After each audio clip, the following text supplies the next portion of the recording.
en punto de la mañana y hoy es martes 2 de marzo, tercer mes del año. Póngale ganas y póngale energía que nosotros le ponemos la información. Y le contamos que el presidente de la República junto al ministro de Telecomunicaciones y al titular de la cartera de producción presentó los avances en la implementación de la política Ecuador Digital. Hasta el momento se pueden realizar más de 3.000 trámites en línea.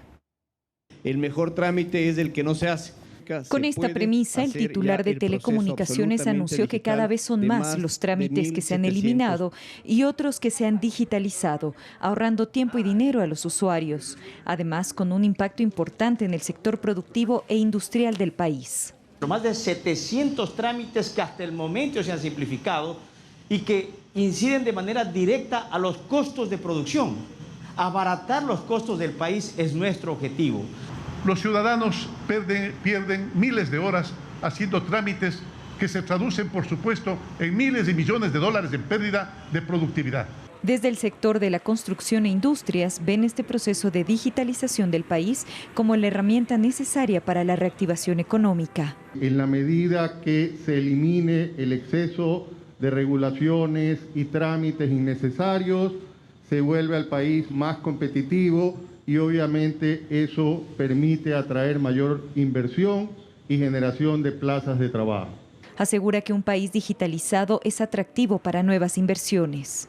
No solo reducirse, sino digitalizarse los que quedan para dar una mayor celeridad a los trámites y que precisamente esas trabas que había para la inversión se vayan eliminando y generen mayor apertura. Este gobierno ha eliminado o reducido 633 trámites y ha puesto al servicio del público 5.300 diligencias que están habilitadas en el portal gov.ec. Y para brindar mayor facilidad en la tramitología en el sector de la construcción, el titular de Telecomunicaciones anunció que los registros de la propiedad y mercantil de todo el país han digitalizado algunos procesos, con lo que reducirán tiempo y recursos. De las 596 registros de la propiedad están ya 392 interconectados. Eso es una gran noticia para el sector de la construcción.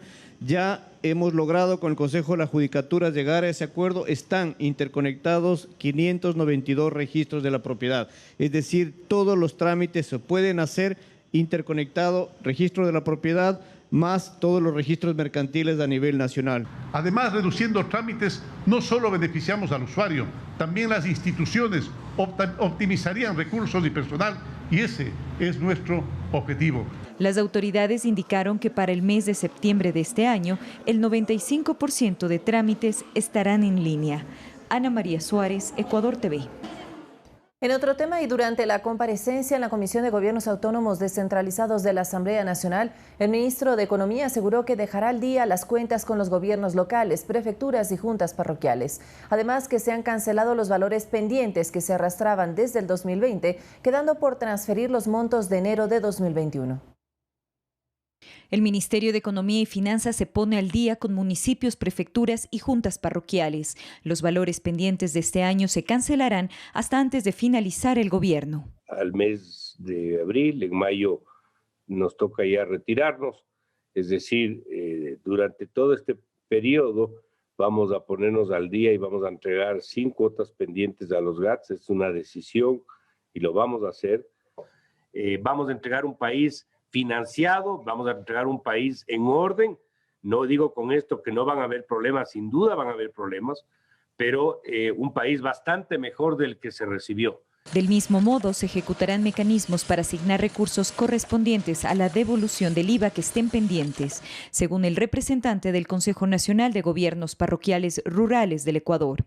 Hay recursos de la devolución del IVA que están pendientes y del programa de fortalecimiento a través del Banco de Desarrollo. Creo que sería muy importante que nos ayuden atendiendo esta temática, sobre todo los programas, los recursos que tienen que ver con los fondos para los programas del Banco de Desarrollo, ya que algunas juntas parroquiales lo que han hecho es empezar la obra, empezar el proyecto, prestar sus recursos y en este momento están atravesando por una situación crítica y incluso ya con procesos judiciales en su contra. El Ministerio de Economía informó que lo transferido a los GATS durante el año anterior y en lo que va del 2021 representa un total de 2.375 millones, que comprende 641 millones a gobiernos provinciales, 1.592 millones a los municipios y 142 millones a juntas parroquiales. ¿Y esto es el resultado de qué? Del programa económico. El programa, la disciplina fiscal, el ordenamiento de las cuentas públicas nos ha permitido unas metas logradas con holgura y esto ha reducido la dependencia de la deuda también. Sin embargo, en las prefecturas aún existe un valor pendiente a cancelar desde el 2018. El riego es muy sensible, señor ministro, para la producción, para los agricultores, para los campesinos y el convenio que se firmó hace un año, se firmó en diciembre, realmente 14 meses, se firmó en diciembre del 2019. El convenio establecía la entrega a las prefecturas de los fondos de riego del 2018 y del 2019. Hoy ya se nos debe también 2020. Son 3 años que las prefecturas no han recibido fondos para riego. El titular de Finanzas afirmó que entre marzo y abril llegarán los recursos para cubrir estos montos. Agregó además que la asignación inicial para los GATS por el modelo de equidad territorial de este año crecerá en un 20% con relación al año anterior. Ana María Suárez, Ecuador TV. Como crítica, calificó el alcalde de Cuenca la situación financiera municipal ante la falta de recursos por la no transferencia de valores pendientes del 2020. Esto incluye la devolución del IVA y otros rubros. Sin embargo, créditos con Ban Ecuador y otros organismos de crédito les han permitido sobrellevar la crisis a cuentagotas. Así lo resumió el director financiero del GAD. La aguda crisis económica de los municipios en todo el país se refleja en la disminución de sus ingresos, vía de transferencias del gobierno central, por ejemplo, a los GAT. El caso del municipio de Cuenca es solo uno de estos, según comenta el director financiero del municipio, Jaime Abad.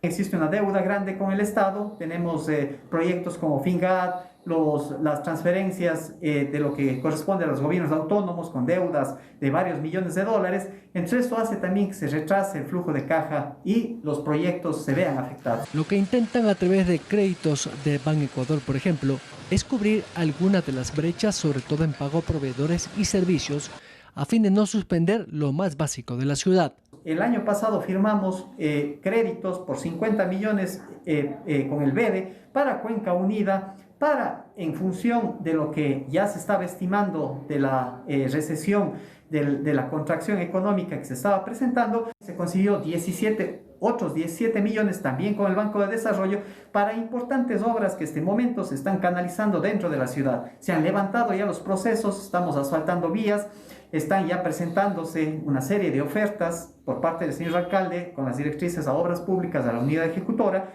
para que se puedan levantar. La reactivación económica es otro de los objetivos, donde además con incentivos tributarios propios, como las patentes, permisos de funcionamiento y otras cargas municipales, dan a la industria y al comercio en general opciones para menos costos. Byron Galarza, Ecuador TV. 6 de la mañana, 8 minutos, y el Consejo de Administración Legislativa no calificó el proyecto de ley de defensa de la dolarización por temas de fondo. Con 4 votos a favor de 7 integrantes, el CAL decidió devolver el proyecto por ser inconstitucional. La resolución se basó en un informe de la Unidad Técnica Legislativa. Esta es la segunda vez que el Legislativo devuelve el documento al presidente de la República, Lenín Moreno. Aprobando las pocas cosas buenas que hay, que eso se asusta.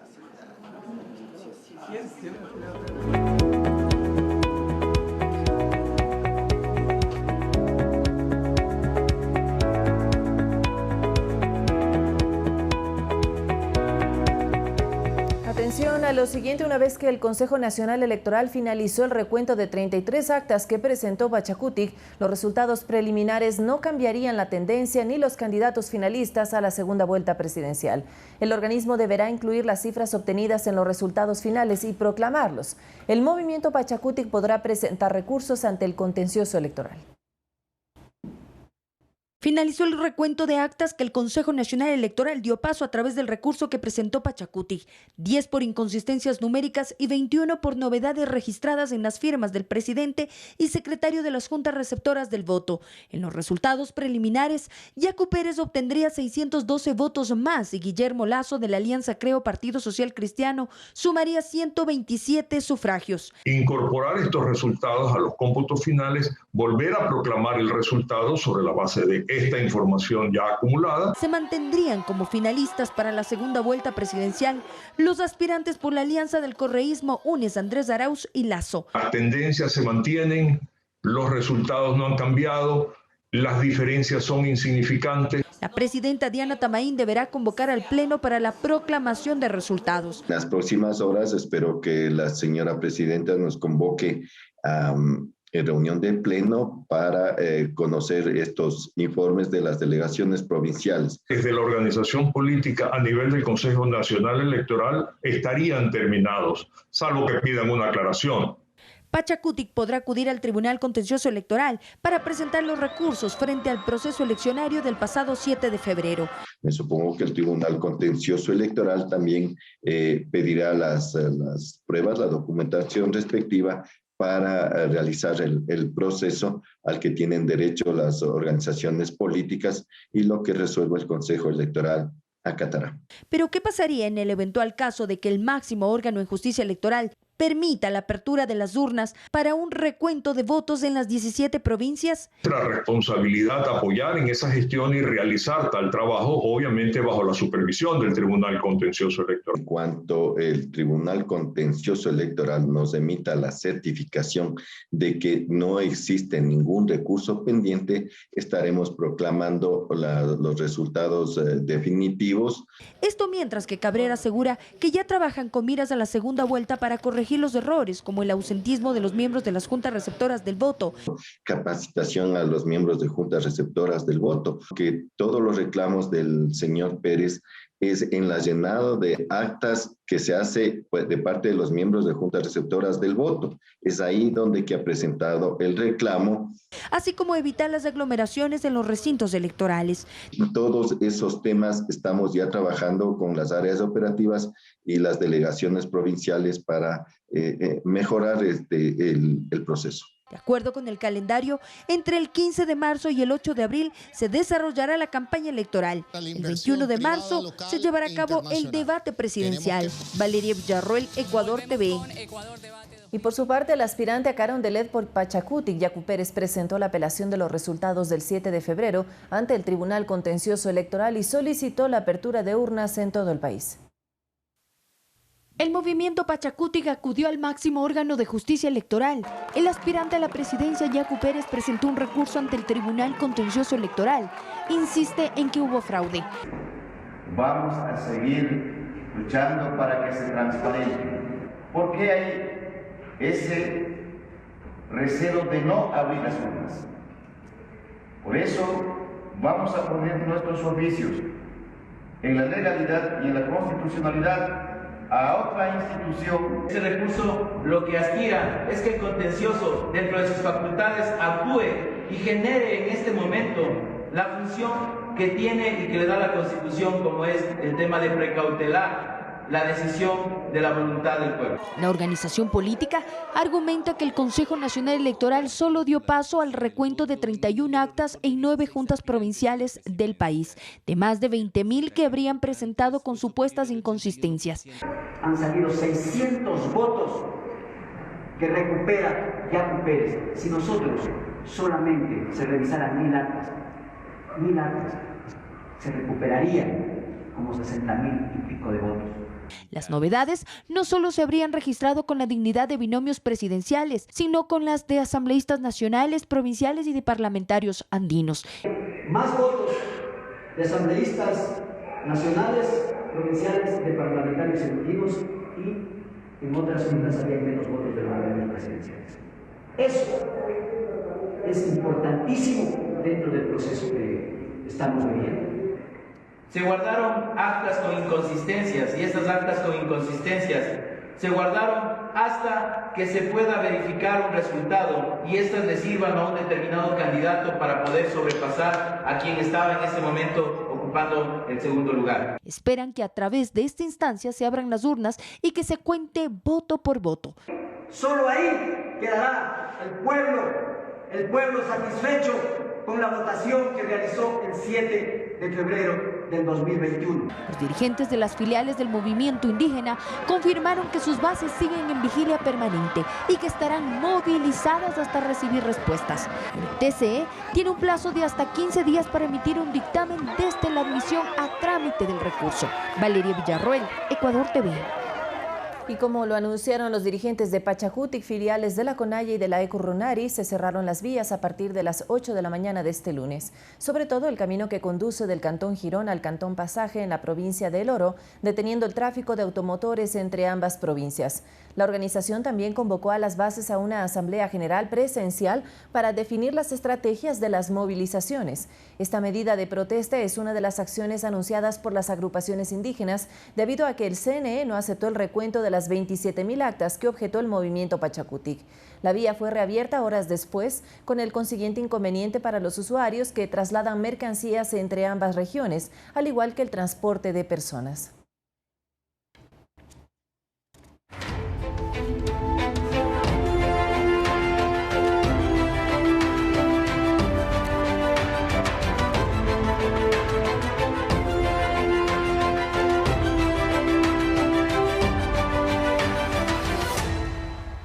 Un año después de registrarse el primer caso de COVID en el Ecuador, la emergencia sanitaria continúa sin solución a corto plazo. La entonces ministra de Salud, Catalina Andramuño, informaba al país de la presencia del primer caso. El resto ya es historia. Recordemos aquellos primeros días de la pandemia y cómo el resto de Sudamérica vivió la dolorosa experiencia. De forma improvista, azotó hace un año la pandemia por coronavirus al Ecuador y al mundo. En suelo latinoamericano, el primer caso se registró en Sao Paulo, Brasil, el 26 de febrero del 2020. Tras pocos días, el virus se extendió por toda Latinoamérica, siendo Ecuador uno de los más afectados. El 29 de febrero se confirmó el primer caso en el territorio. Se trataba de una ecuatoriana que regresaba de España. Y hoy tenemos que informar que tenemos el primer caso confirmado de coronavirus en el Ecuador. Los siguientes fueron los meses más difíciles para el país, que enfrentó una crisis por el colapso total de hospitales y funerarias en Guayaquil, donde los cadáveres se encontraban hasta en las calles de algunos sectores de la ciudad. Este escenario alarmó a países vecinos que intensificaron sus cuarentenas. Argentina fue el país que mantuvo el confinamiento más largo a nivel mundial, lo que desembocó en una crisis económica que se hizo más fuerte con el paso de los meses. Para mediados del 2020, las protestas fueron insostenibles y países como Perú y Argentina despuntaron en índices de contagios. Las gestiones adoptadas por los gobiernos de la zona dejaban mucho que desear, y presidentes como Andrés López Obrador en México y Jair Bolsonaro en Brasil despertaban el descontento social por desestimar la gravedad de la emergencia. En mi caso particular y por mi historial de deportista, si me llegase a contagiar con el virus, no tendría que preocuparme. No sentiría nada o me enfermaría como mucho de una gripecita. Diciembre arrojó una esperanza con la aplicación de las primeras vacunas en México, Chile y Costa Rica. Actualmente, Chile es el país latinoamericano más exitoso en este proceso, con un total de 3 millones de vacunados. Situación que no se repite en países vecinos, donde las malas gestiones han retardado este proceso. En Argentina, Perú y Ecuador, las vacunas que arriban no cubren un porcentaje significativo de la población, y las pocas dosis han sido repartidas de forma polémica entre los ciudadanos, lo que provocó este sábado la movilización de miles de personas en distintas ciudades de Argentina para protestar por lo que han denominado vacunas de privilegio. Han empezado a vacunar a los amigos del poder y eso no corresponde, es como robarle la vida a una persona. Han vacunado a gente que no corresponde, por edad, por cercanía del poder. No me sorprende porque es propio de esta gente. Un escándalo que le costó el puesto al exministro de Salud del gobierno de Alberto Fernández. La corrupción en este año ha sido el segundo gran golpe que recibió Latinoamérica, donde hasta el momento existen aproximadamente 700.000 fallecidos, de los cuales al menos 16.000 pertenecen a Ecuador. Y hay nuevas decisiones para el sistema educativo. Se levantó la suspensión para el desarrollo de los planes piloto de 77 instituciones ubicadas en sectores rurales. La ministra de Educación, Montserrat Kramer, indicó que la decisión obedece a un análisis técnico y sanitario. Sin embargo, no es obligatoria. El plan Aprendamos Juntos en Casa seguirá vigente y frente a esto hubo un pronunciamiento de la Defensoría del Pueblo. El Comité de Operaciones de Emergencia Nacional autorizó el levantamiento de la suspensión de 77 instituciones educativas cuyos pilotajes fueron interrumpidos en diciembre debido a la presencia de la variante británica del SARS-CoV-2 en el territorio ecuatoriano. Se trata de escuelas y colegios que se ubican en áreas rurales o en la periferia de las capitales de provincia. 25 en Loja, 24 en Pichincha, 9 en Zamora Chinchipe, 5 en Napo, 4 en Pastaza, 3 en Morona Santiago, 2 en Azuay, 2 en Chimborazo y 1 en Orellana, Tungurahua e Imbabura. En total, 3.974 estudiantes que retornarán nuevamente a las aulas a partir del 2 de marzo. Según la ministra Montserrat Kramer, en estricto apego a los protocolos de bioseguridad y cumpliendo con todo aquello que fue aprobado por la autoridad en materia de educación y salud. Lo hacemos en consideración y conocimiento de las necesidades que tienen nuestros niños, niñas y jóvenes en la protección integral de sus derechos, sabiendo que también hay un fuerte incremento de temor, de depresión, incluso de adicciones y tendencias al suicidio entre los niños y jóvenes del país. Marola Robles imparte clases en la Escuela Unidocente Homero Ayala del Cantón Chaguarpamba de la provincia de Loja, en la que apenas estudian 9 estudiantes. Dice que con este pequeño número de alumnos y con ciertas adecuaciones que se hicieron en la infraestructura, fue posible el retorno a las aulas. Se hizo un mejoramiento completo de todos los lavabos, nos han dotado de desinfectantes, de lo que tiene que ver los dispensadores de jabón, las mascarillas. La docente recomienda a la comunidad educativa que se alista a poner en práctica nuevamente sus planes piloto y a las que se encuentran en proceso de aprobación que trabajen en el fortalecimiento de los hábitos de higiene. Eduquemos a nuestros hijos del lavado de sus manos de manera constante, el distanciamiento que deben tener. Sin embargo, la Defensoría del Pueblo expresó su preocupación de que en uno de los momentos más críticos de la pandemia, las autoridades reviertan la suspensión de los planes piloto y exhortó al Gobierno Nacional a que revea la medida. Porque creemos que es una exposición innecesaria de niños, niñas y adolescentes al virus. Y no solamente de ellos y de ellas, sino además de sus familias más cercanas. Y que en este momento tenemos un deficiente sistema sanitario que además incluye una vacunación que aún no está clara. Los padres de familia de estas instituciones tendrán la posibilidad de decidir si quieren o no enviar a sus hijos a las clases presenciales. Para quienes prefieran no hacerlo, el plan educativo Aprendamos Juntos en Casa seguirá vigente. Vanessa Hervás, Ecuador TV. Y el Ministerio de Salud deberá entregar en 15 días la lista de las personas vacunadas, el plan para inocular a la población y el contrato de adquisición de más dosis. Así lo decidió la jueza Selma Espinosa, que aceptó la acción de acceso a la información pública que presentó el colectivo Acción Jurídica Popular en contra de esa cartera de Estado. Pero ocurre luego de la renuncia de Juan Carlos Ceballos y su salida del país en medio de denuncias de beneficios a su madre, varios familiares, ex jefes de Estado y otras personas a vacunarse. El abogado Santiago Machuca expresó que no hay interés en conocer la identidad o el número de cédula o el estado civil de los beneficiarios, solo saber la cantidad de personas vacunadas. Eso es lo que necesitamos saber para justamente poder contrarrestar la información y decir, bueno, si en una primera fase usted nos dijo que iban personas de atención a primera línea y adultos mayores, ¿qué hace esta persona aquí? ¿O por qué esta persona está aquí siendo de un ente privado? ¿Por qué no un público? ¿Cuál es la explicación? ¿Cuál es el sustento para ver una diferenciación respecto a este tema? Una vez que obtengamos, mostrar a la ciudadanía, que saque sus propias conclusiones y después de eso iniciar las acciones que correspondan. El plan de vacunación debidamente certificado, cuántas fases, quién interviene en cada fase. ¿Por qué con Pfizer? Esa es la tercera situación, un procedimiento de una certificación de los términos de referencia y el procedimiento contractual. ¿Cuánto se ha dado a Pfizer? ¿Cuánto es el monto de contratación? ¿Y por qué se inició con ellos? Y en este mismo tema, a través del decreto 1253, el presidente Lenín Moreno designó a Rodolfo Farfán como el nuevo ministro de Salud luego de la renuncia de Juan Carlos Ceballos. Farfán se desempeñaba como viceministro de Atención Integral en Salud desde noviembre de 2020. El titular de la cartera de Estado de 63 años es médico, oriundo de Guayaquil y especialista en cirugía, además de PhD en Educación por la Universidad de Glasgow. Fue director de docencia del Hospital Luis Bernaza y trabajó como examinador internacional. La nueva autoridad enfrenta el desafío de poner en marcha el plan de vacunación contra el COVID-19 en 2 meses de gestión que le restan al gobierno. La crisis sanitaria deja hasta el momento más de 286.000 contagios y 15.000 muertos entre confirmados y probables.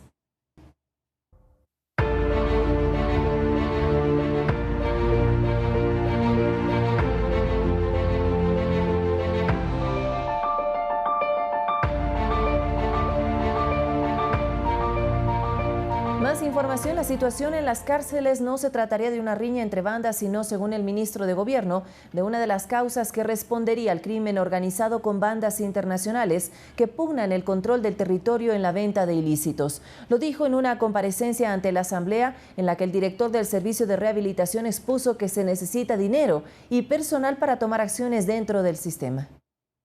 No se tapa el sol con un dedo. Al desnudo se puso la situación penitenciaria del país con las comparecencias del ministro de Gobierno Patricio Pazmiño, el comandante de la policía Patricio Carrillo y el director del Servicio de Rehabilitación Social Edmundo Moncayo ante el Pleno de la Asamblea. 75 amotinamientos desde el año 2014 y ningún sancionado fue el balance que presentó Carrillo. Son respuestas de impunidad, a pesar de haber identificado, a pesar de haber entregado. No ha habido ni siquiera sanciones administrativas en algunos casos. El 10% del total del personal de la policía está asignado al sistema de rehabilitación social. No debemos dejar de mirar en la hostilidad, en la agresividad de las gentes que actúan ya con psicopatías y que producto de esta impunidad, al no tener un castigo, no hay celdas de aislamiento solitario. Pero el sistema es permeable. En lo que va del año se han incautado en requisas 29 armas de fuego, 335 municiones, 1.387 armas cortopunzantes, 8.188 kilogramos de sustancias estupefacientes y 225 teléfonos móviles. En enero y en febrero, el haber impedido el ingreso de una bazuca al interior del centro penitenciario. Según el titular de la cartera de Gobierno, lo que se vive en las cárceles no es solo una riña entre bandas al interior, sino parte de un recrudecimiento de la violencia por la disputa entre 2 organizaciones que pugnan el territorio y el mercado desde el año 2017. Con contactos transnacionales por la pugna y la lucha de los mercados de la economía ilegal en el país y su relación con las transnacionales del delito. Que los cambios que se han hecho en el sistema de rehabilitación no han solucionado los problemas de fondo. El ministro de Gobierno y el comandante de la policía insistieron en que la institución no puede actuar en temas de rehabilitación. La situación sigue siendo tensa y complicada, según Edmundo Moncayo, director del Servicio de Rehabilitación Social. Nuestro actual servicio de inteligencia, por llamarlo de algún modo, que no tiene competencias legales para hacer operaciones de inteligencia. Otra de las causas es el exceso de la población carcelaria. Hay un 29.7% de hacinamiento. 38.693 PPL viven en una infraestructura que solo tiene una capacidad para 29.897. Es decir, hay 8.796 reos de más. Las megaestructuras de Turi, de Guayaquil, de Cotopaxi, no tienen la fuerza y el nivel de seguridad que se necesita para... Y la corrupción. Funcionarios, varios ya han sido separados o están en proceso de separación. Las cárceles son tan porosas, los espacios, la infraestructura no permite ejercer una supervisión adecuada y no tenemos tampoco la tecnología. Pero en medio de este océano de necesidades emergen 2, una de ellas la falta de dinero. En el 2014, fecha en que se expidió el COIP, se contaba con 160 millones de dólares de presupuesto. En el 2019, al inicio de mi gestión, con 98 millones, existiendo una reducción de casi el 40%. En el 2020, esta reducción del presupuesto fue aún mayor, llegando a un 43% menos. En el 2021, tras un gran esfuerzo, se gestionó que para este año se aumenten 8 millones de dólares. Y la otra, la falta de personal. Actualmente trabajan 1.460 agentes penitenciarios, cuando en realidad deberían ser 3.800. Las recomendaciones indispensables fueron la intervención inmediata en la infraestructura, la profesionalización de los guías y una ley orgánica de régimen penitenciario. Los asambleístas pidieron cuentas sobre el manejo y decisiones, pero además demandaron acciones para que la violencia no siga en estos centros. Valeria Villarroel, Ecuador TV. Y los grupos tácticos de la policía realizaron operativos de control entre el domingo y el lunes en varios centros de detención como la regional de Guayas, el Turi en Azuay y incluso en la cárcel de Bahía en Manabí. Se incautaron armas, drogas, aparatos electrónicos como tablets y celulares. Celulares, armas de fuego y de fabricación artesanal, machetes y licor artesanal fueron decomisados por la Policía Nacional en una nueva requisa realizada este fin de semana en todos los pabellones del Centro de Privación de Libertad de la Zona 8, donde hace unos días fueron asesinadas 38 personas. 500 efectivos policiales se encargaron de realizar el control. Hasta el lugar llegó el gobernador del Guayas, Luis Chonillo, quien además encabeza la mesa de seguridad de la provincia, activada ante la emergencia.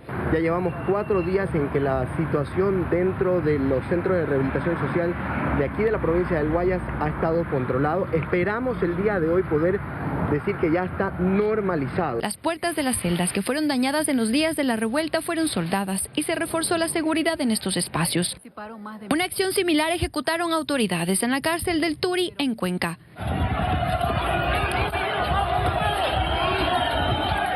Decenas de policías ingresaron a las celdas de máxima y mínima seguridad. Esta vez se decomisó un arma de fuego, alcohol artesanal, armas cortopunzantes, incluso electrodomésticos y cámaras de videovigilancia. Este operativo consistió en hacer una requisa a los 7 pabellones que aún estaban pendientes de realizar por la Policía Nacional. Además, sustancias sujetas a fiscalización. Los uniformados lograron ingresar a las celdas que días atrás los privados de su libertad habrían marcado como su territorio. Donde necesariamente utilizamos moledoras para poder aperturar las puertas que no tenían las llaves. Entonces de esa manera también garantizamos de que se haya hecho una explotación de sitio. Estas imágenes corresponden al centro de rehabilitación de La Tacunga, hasta donde también ingresó la policía e incautó armas, droga y teléfonos celulares. La redada se extendió también a la cárcel de Bahía de Caracas en Manabí. Por temas de contingencia y precaución de COVID, no estamos autorizados a reubicar dentro de pabellones a otros privados de libertad, por lo menos con 15 días. La presencia de la policía y las Fuerzas Armadas será permanente. Le contamos también que la policía frustró un fallido intento de secuestro en el Centro de Rehabilitación Sierra Centro Cotopaxi. Aunque no hubo detalles del hecho, el comandante de la policía informó en su cuenta de Twitter de la retención de varios guías que finalmente fueron liberados. El comandante general de la policía, Patricio Carrillo, dijo que este hecho dejó 5 guías penitenciarios retenidos en el centro de detención Sierra Centro Cotopaxi. Lo hizo a través de su cuenta de Twitter. Los guías han dicho que no tienen equipos para poder actuar ante la violencia de los presos, pero el servicio de rehabilitación señala que tienen todos los implementos. No hubo una declaración oficial de las autoridades, pero los movimientos de patrulleros y sirenas fueron permanentes durante toda la mañana de este 1 de marzo. Según se conoció extraoficialmente, el incidente fue superado y se habría vuelto a retomar el centro pasadas las 13 horas. Sin embargo, familiares de algunos detenidos insisten en la inseguridad que viven muchos presos, porque lograron comunicarse vía telefónica con ellos. Así lo denunció esta mujer, que prefirió guardar su nombre e identidad por temor a represalias a su conviviente. Yo estoy pidiendo información porque a mi esposo le amenazaron de muerte. Hemos andado con el abogado. Hoy en la hora de la mañana, antes que empiece el amonitamiento, mi esposo está pidiendo a gritos la salida de aquí porque la corrupción está acá adentro mismo. Adentro les tienen hecho pedazos y mi esposo está pidiendo ya la salida y tiene audiencia mañana y ahora no sabemos, él está en etapa de mínima. Byron Galarza, Ecuador TV. Y se cumplieron 30 días del asesinato del conductor de televisión Efraín Ruales en Guayaquil y aún la policía no entrega resultados finales. Hay un sospechoso detenido y la fiscalía baraja varias hipótesis sin una conclusión definitiva. Estas imágenes muestran lo que era un día rutinario para Efraín Ruales, ejercitándose en un gimnasio junto con su novia antes de ir a trabajar, sin pensar que sería su último entrenamiento y últimos minutos de vida.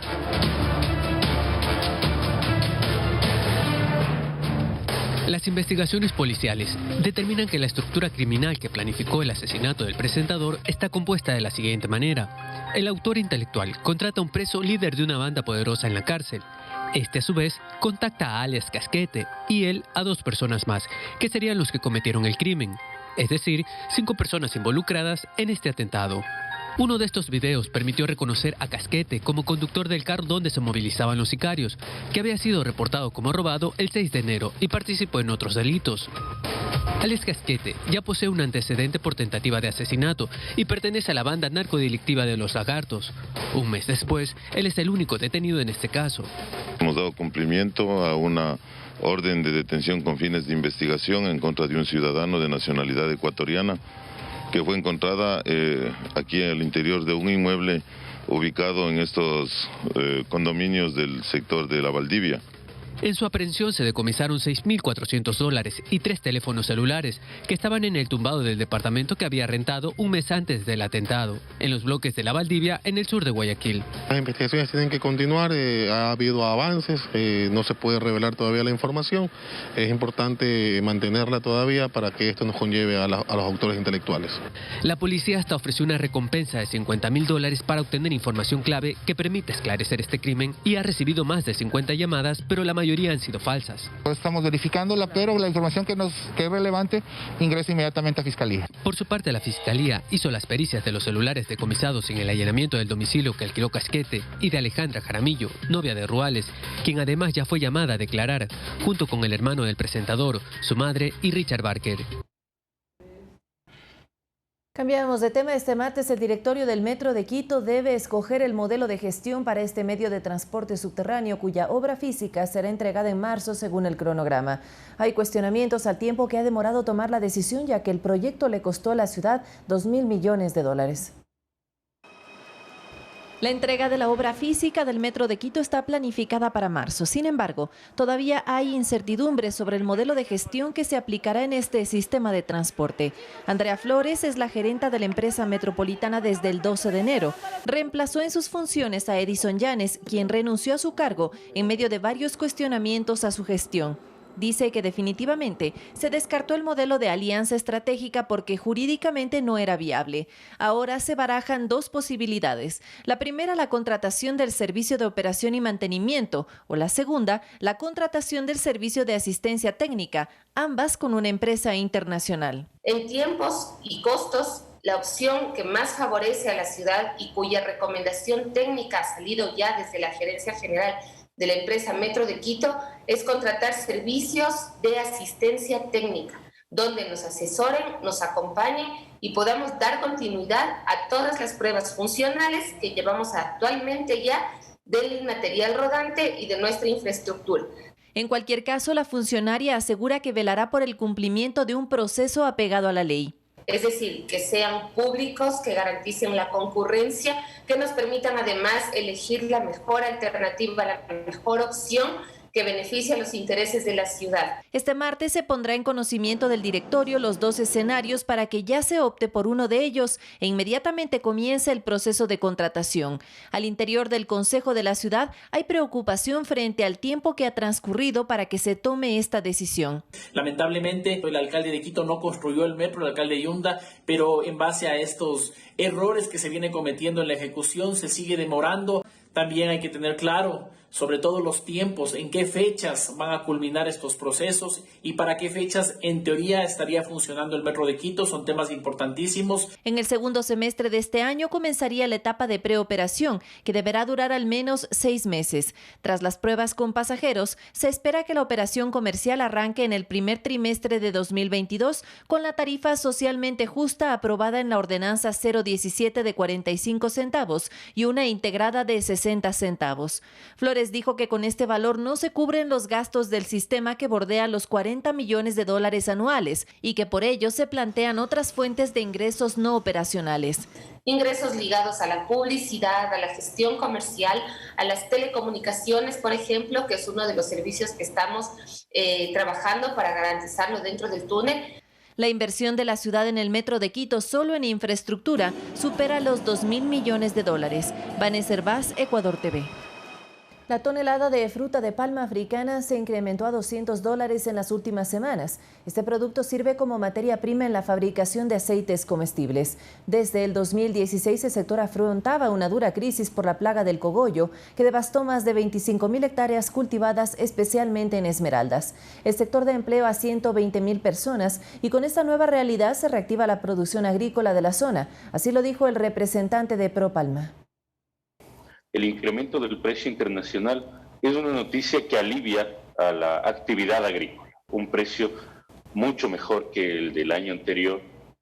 En comparación con mayo del año anterior, el precio del aceite crudo de palma y el de la fruta de palma se ha duplicado, ha crecido en más de un 100%. Un incremento en la materia prima del 100% genera una presión en la estructura de costos de la producción de productos como los que mencionábamos.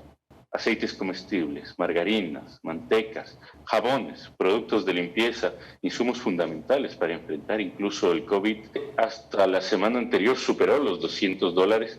Esta semana estimamos que se moverá aproximadamente entre los 190 y los $210 la tonelada métrica de fruta de palma. Para tener en contraste de la fruta de palma, obtenemos aceite crudo de palma. La tonelada métrica de aceite crudo de palma desde hace 2 meses ha superado los $1.050, ha superado incluso en ciertos puntos los $1.150, cuando en mayo del año anterior la tonelada de aceite crudo se ubicaba entre $500 y $550. El reloj marca las 6 de la mañana con 41 minutos y usted se preguntará cómo quedó la tabla de posiciones de la Liga Pro tras cumplirse la primera fecha del Campeonato Nacional. Nos lo cuenta Arturo Barriga. Tercera fecha, dice. La segunda fecha del Campeonato Nacional. Ya volvemos con eso y más en nuestro segmento Fanático.